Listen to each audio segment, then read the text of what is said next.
ארז בוטרובי, יובל, יוסי, שיאקה, שני ותרצה. עשינו אנחנו כבר יכולים להקל לכם. אנחנו כבר יכולים להקל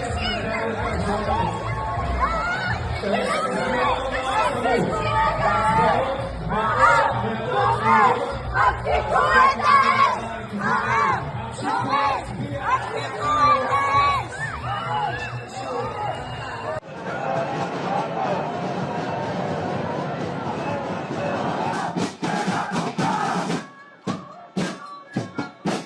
חברים שלי עדיין שם. אני החלטתי שאני מקים מאהל לשבת מול ביתו של שר הביטחון. אותו כאב על אחי הקטן איתן, שנאלצתי להשיל אותו בעזה.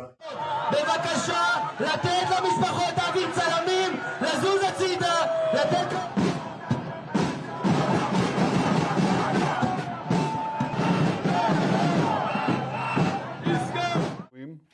אני מבקש לסיים את המלחמה מהר ככל האפשר. ולכן הנחיתי את צה"ל לצמצם את לוחות הזמנים